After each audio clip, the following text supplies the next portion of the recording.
இதெல்லாம் நடந்தா நான் சந்தோஷமா இருப்பேன்னு சொல்லக்கூடிய நபர்கள் தான் கஷ்டப்படுறாங்க. அவங்களுக்குள்ள ஏற்படக்கூடிய எல்லா எதிர்மறைகள்லையும் எங்கெங்கே பிளாக் ஆயிருக்காங்களோ அதை கொடுத்து அதை சரி பண்ண சொல்லி கொடுக்கணும். இல்லை தீராத நோயா இருக்கலாம், ஏதோ தேகம் இருக்குன்னா இது எந்த கோஷங்கள்ல அது பாதிப்பு இருக்குன்னு அனலைஸ் பண்ணணும். அவங்க யோசனைகள்ல மாற்றம் வருது, உணர்வுகள்ல மாற்றம் வருது, ஆட்டோமேட்டிக்கா அவங்க லைஃப்க்கு என்ன தேவையோ அதை மேனிஃபெஸ்ட் ஆகுது. நம்ம அந்த மனசை எவ்வளோ ரொம்ப ஹாப்பியா வச்சுக்கிறோமோ பல பிரச்சனைகள் வெளியில வர முடியும்.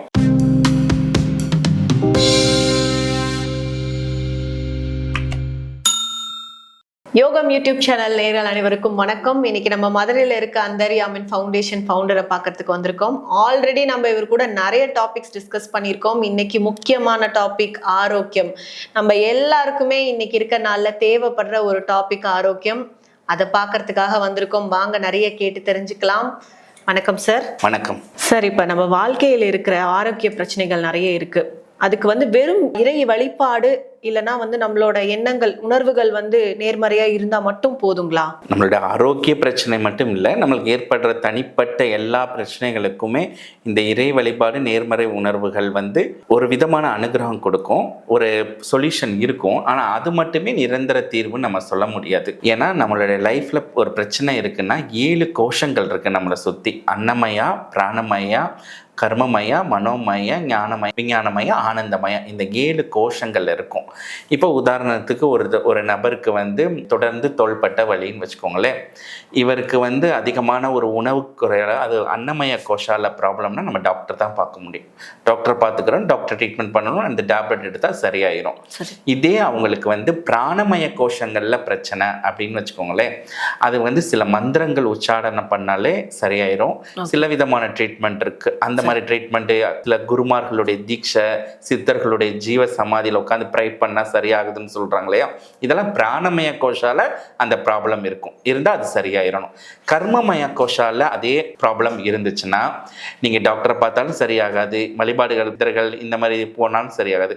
இதுக்கு ஏற்ற மாதிரி தான தர்மங்கள், மிகப்பெரிய ஒரு நம்மளுடைய கர்மாக்கள் கழியணும் அப்படின்னா மிகப்பெரிய ஒரு ஐஸ்வர்யத்திலையும் இல்லை உடல் ரீதியாகவும் இந்த உலகத்துக்கு ஒரு விஷயங்கள் பண்ணாதான் இது சரியாகும்.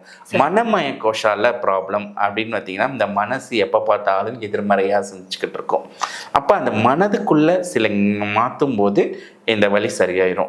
ஆனால் ஞானமய கோஷங்களில் அதோட பாதிப்பு இருந்துச்சுன்னா சில ஞானம் நம்மளுக்குள்ளே இருக்கக்கூடிய சில கொஸ்டின் தெரியாமல் உள்ளுக்குள்ளே ஓடிக்கிட்டு இருக்கும். அந்த ஞானம் வேணும், இந்த உலகத்தை பற்றியோ இல்லை உங்களை பற்றியோ அந்த ஞானங்கள் பண்ணி அந்த ஞானமய கோஷால கிளியர் ஆயிடுச்சுன்னா அந்த வலி சரியாயிரும். சரி, ஆனந்தமய கோஷா இருக்குது, வாழ்க்கையில் ஜாயே இருக்க மாட்டான், அவங்களுக்குள்ள அந்த ஜாயை நம்ம கொஞ்சம் உள்ள உருவாக்கிட்டோம்னா இந்த வலி போயிடும். அப்போ ஒரு வலி, நம்மளுக்கு ஒரு தோள்பட்ட வலி இருந்தா கூட இந்த மாதிரி எந்த கோஷங்கள்ல பிளாக் ஆயிருக்கோ அதை சரி பண்ணிக்கிட்டா தான் அது சரியாகும். அதே மாதிரி தான் உங்களுடைய பண பிரச்சனை, அதே மாதிரி தான் மன அழுத்தம். எப்போ பார்த்தாலும் எரிச்சலா இருக்கு, விரக்தியா இருக்கு, ஏதோ ஒரு விதமான பிரச்சனை. அது உறவுகள்ல பிரச்சனையா இருக்கலாம், கணவர் பிரச்சனையா இருக்கலாம், மனைவி பிரச்சனையா இருக்கலாம், கோடிக்கணக்கான நஷ்டமா இருக்கலாம், இல்லை தீராத நோயா இருக்கலாம். ஏதோ தேகம் இருக்குன்னா இது எந்த கோஷங்கள்ல அது பாதிப்பு இருக்குன்னு அனலைஸ் பண்ணணும்.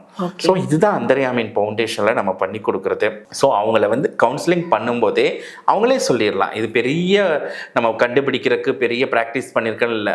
அவங்கள பேசும்போதே அவங்களுடைய இது சொல்லும்போதே அவங்க எந்த கோஷங்களில் பிளாக் ஆகிருக்காங்கன்னு ஈஸியாக தெரிஞ்சிடும். அப்போ அந்த கோஷங்களில் கிளியர் பண்ணிக்கோங்கன்னு சொல்லும்போது அதுக்கான ஒர்க் அவுட் கொடுக்கும்போது அது சரியாயிடும். இப்போ அன்னமயால இருக்குன்னா டாக்டரை பார்த்து ட்ரீட்மெண்ட் பண்ணி சர்ஜரி பண்ணால் பண்ணி தான் ஆகணும். அது எத்தனை கோயில் பண்ணாலும் எவ்வளோ தானம் பண்ணாலும் நடக்காது. அப்போ எந்த கோஷங்கள்ல எங்கே பிளாக் ஆயிருக்காங்கன்னு பார்த்து நம்ம சொல்லி அது சரி பண்ணிக்கிட்டாங்கன்னா அந்த ஆரோக்கியத்தை நம்ம மீட் எடுக்கலாம். மீட் எடுக்க முடியாத ஆரோக்கியத்தில் நம்ம கொஞ்சம் கொஞ்சமாக மீட் எடுக்க முடியும். அப்போ அந்த ஒரு பிரச்சனை உங்களுடைய தனிப்பட்ட எல்லா விதமான, நான் ஹெல்த் மட்டும் சொல்லலை, உங்களுடைய தனிப்பட்ட வெல்த்தாக இருக்கலாம், ரிலேஷன்ஷிப்பாக இருக்கலாம், உங்களுடைய எப்போவுமே தோல்வியாக இருக்கக்கூடிய ஒரு பர்சனாலிட்டியாக இருக்க எல்லா பிரச்சனைகளையுமே இந்த கோஷங்களில் போய் பிளாக் ஆகிருக்கும். அப்போ எந்த கோஷங்களில் எங்கே பிளாக் ஆகிருக்குன்னு பார்த்து சரி பண்ணிக்கிட்டோம்னா நம்மளோட லைஃப்பில் அந்த தனிநபருடைய பிரச்சனைகள்லேருந்து 100% வெளியே வர முடியும். சார், இப்போ ஒரு மனிதனுக்கு நீங்கள் மன ஆரோக்கியம் முக்கியம் சொல்லுவீங்களா இல்லை தேக ஆரோக்கியம் முக்கியம் சொல்லுவீங்களா? ரெண்டுமே இம்பார்ட்டன்ட். ஆனால் மனது தான் முதல் இம்பார்ட்டன்ட். ஏன்னா ஒரு மனுஷனுக்கு மனம் ஆரோக்கியம் கெட்டு போயிடுச்சுன்னா தேகம் கெட்டது. ஓகே. ஏன்னா இந்த மனது வீக் ஆகும்போது தான் தேகத்தில் உள்ள எல்லா நோய்களும் அட்ராக்ட் பண்றோம். கண்டிப்பா. இப்போ மனதை ஆரோக்கியமா வச்சிருக்கிற ஒரு மனிதனுக்கு வந்து தேகம் இல்லை, தேகம் வந்து அந்த அளவுக்கு பாதிக்க மாட்டேங்குது. இப்போ சில பேர் பார்த்தீங்கன்னா மனது ரொம்ப கோழையா இருக்கிறவங்களுக்கு 1 லட்சம் 2 லட்சம் கடன்ல தற்கொலை பண்ணிக்கிற நபர்கள் நம்ம படிக்கிறோம். இது மனம் ரொம்ப பாசிட்டிவா இருக்கிறவங்க 1 கோடி 2 கோடி கடன்ல எல்லாம் இருந்து மீட்டு எடுத்து சில வருடங்கள் எடுத்து வந்திருக்காங்க. ஏன்னா அவங்களுடைய மனது வந்து ஸ்ட்ராங் இருக்கு. அப்ப அந்த மன ஆரோக்கியங்கிறது இம்பார்ட்டன்ட். மன ஆரோக்கியம் வந்து நம்ம அந்த மனசை எவ்வளோ ரொம்ப ஹாப்பியா வச்சுக்கிறோமோ பல பிரச்சனைகள் இருந்து வெளியில வர முடியும். ஏன்னா நல்ல இந்த தேகத்தால பாதிக்கப்பட்ட நபர்கள் நீங்க நம்ம வீட்டிலேயே இருக்கலாம், நம்மளை சுத்தி இருக்கோம் பாருங்களேன், அவங்க மனசுல ஸ்ட்ரெஸ் ஆயிருப்பாங்க, இல்ல மனதளவுல ஏதோ ஒரு பாதிப்பு ஏற்பட்டு தான் அங்கே தேகம் வந்து ஃபால்ட் ஆகுது. கண்டிப்பா. அப்போ உடல் ரீதியான பிரச்சனைகள் வர்றதுக்கு மூல காரணம் கூட மனது. அதனாலதான் அந்தர்யாமியின் ஃபவுண்டேஷன் என்ன சொல்லணும்னா, உங்களுடைய மன ஆரோக்கியம் ரொம்ப கான்சியஸா இருந்து அந்த மனதை ஒரு குழந்தை போல பாவம் பண்ணி அதை நல்லா பார்த்துக்கோங்கன்னு சொல்லுவோம். இந்த மன ஆரோக்கியம் தான் ரொம்ப முக்கியமானது. மனது ஆரோக்கியமான இருக்கிற ஒரு நபரால எல்லாத்தையுமே சாதிக்க முடியும். அந்த மனது எவ்வளோ ஆனந்தமா பாசிட்டிவா இருந்தோம்னா என்ன பிரச்சனைகள் வந்தாலும் அது பிரச்சனைகளா இல்லாம ஒரு சவால்களா பார்த்து அந்த பிரச்சனைகள் வந்து நம்ம வெளியில வர முடியும். சரி, இப்போ வந்து மனம் ரொம்ப முக்கியம் அப்படின்னு சொன்னீங்க. இப்போ உடலும் மனமும் ஆரோக்கியமா இருக்க என்ன மாதிரியான மனநிலையில இருக்கணும் சார்?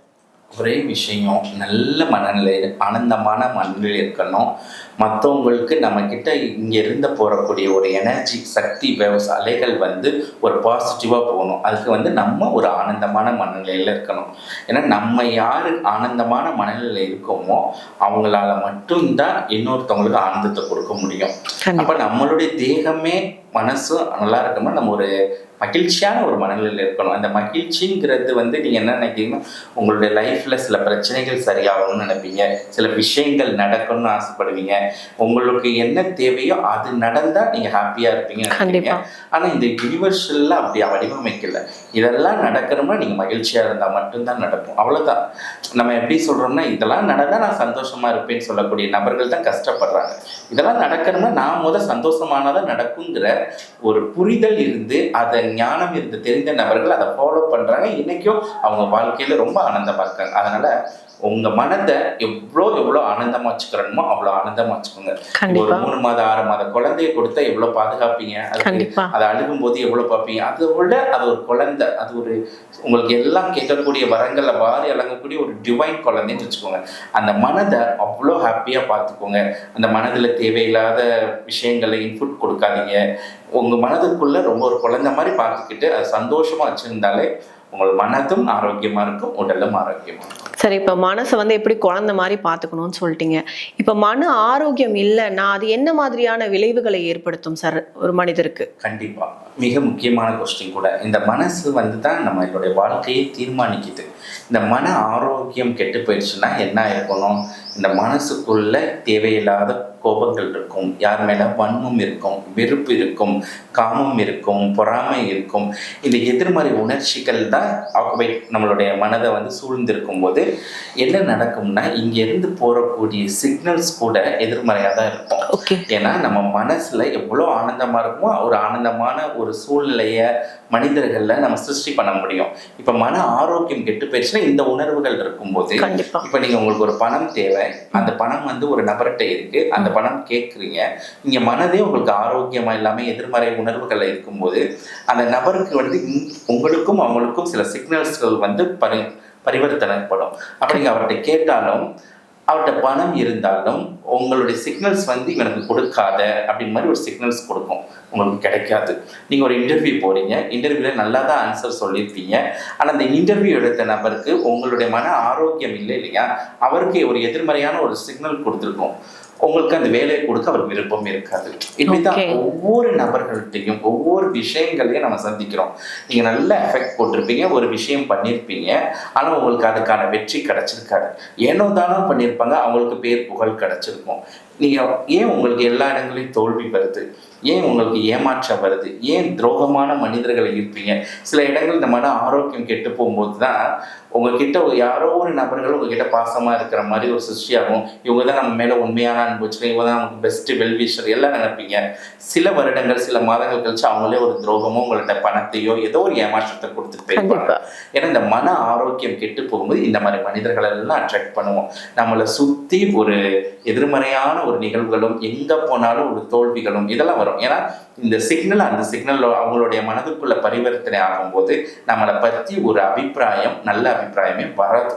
அப்போ இந்த மனதை எவ்வளோ ஒரு பார்த்துக்கிறணும். ஏன்னா இந்த மனதோடைய எதிர்மறையாக இருக்கும்போது அங்கே ஆரோக்கியம் கெட்டு போகும்போது நம்ம சந்திக்கக்கூடிய விளைவுகள் 80% மோசமான விளைவுகளாக இருக்கும். ஓகே சார், ரொம்ப அருமையாக சொன்னீங்க சார்.